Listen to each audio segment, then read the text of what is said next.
Narco test क्या होता है और कैसे किया जाता है, जिसकी वजह से बड़े बड़े अपराधी भी सच बोलने लगते हैं।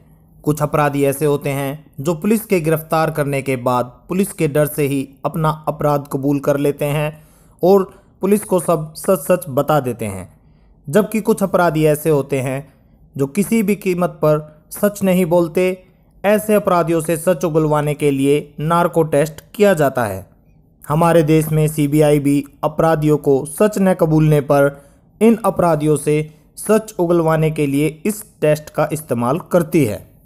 इस टेस्ट में अपराधी को कुछ दवाइयां दी जाती हैं और ऐसा नहीं है कि इस टेस्ट में अपराधी हर बार सच बता देता है। कई बार इस टेस्ट के कारण अपराधी बेहोश हो जाता है और सच का पता नहीं लग पाता है। इस टेस्ट को investigation officer, doctor, forensic expert, psychologist की मौजूदगी में किया जाता है। इस टेस्ट में अपराधी को या जिस व्यक्ति से सच उगलवाना होता है उसको ट्रुथ ड्रग्स नाम की एक साइको एक्टिव दवा दी जाती है या फिर सोडियम पेंटोथोल का इंजेक्शन लगाया जाता है और इस दवाई के असर से इंसान ऐसी अवस्था में पहुंच जाता है, ना तो वह पूरी तरह होश में होता है और ना ही पूरी तरह से बेहोश होता है। इन दोनों के बीच की स्थिति को बोला जाता है सेमी कॉन्शियस। इसमें व्यक्ति ज़्यादा नहीं बोल पाता है।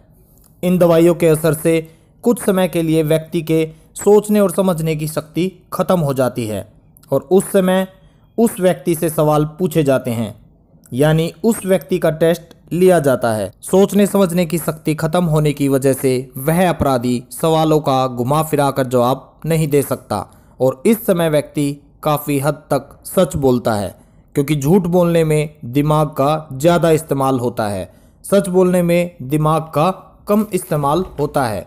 नार्को टेस्ट में व्यक्ति से सच उगलवाने के साथ साथ उस व्यक्ति का रिएक्शन भी देखा जाता है। कुछ केसेस में बस यही पता करना होता है कि उस व्यक्ति का उस घटना से कोई संबंध है या नहीं। ऐसे में उस व्यक्ति को कंप्यूटर की स्क्रीन के सामने लेटाया जाता है और उस व्यक्ति को स्क्रीन पर कुछ विजुअल या स्केचेस दिखाए जाते हैं। फिर धीरे धीरे उस केस से जुड़ी घटना की तस्वीरें दिखाई जाती हैं और उस व्यक्ति का रिएक्शन नोट किया जाता है। ऐसी सिचुएशन में बॉडी और दिमाग अलग अलग रिएक्शन देते हैं तो पता चल जाता है कि उस व्यक्ति का उस घटना से कोई संबंध है या नहीं। नार्को टेस्ट से पहले व्यक्ति का फिजिकल टेस्ट किया जाता है और फिर उस व्यक्ति की सेहत, उम्र और जेंडर के हिसाब से उसको नार्को टेस्ट की दवाई दी जाती है। कई बार ज़्यादा डोज के कारण भी यह टेस्ट फेल हो जाता है, इसलिए इस टेस्ट को करने से पहले कई ज़रूरी सावधानियां बरती जाती हैं। Thanks for watching.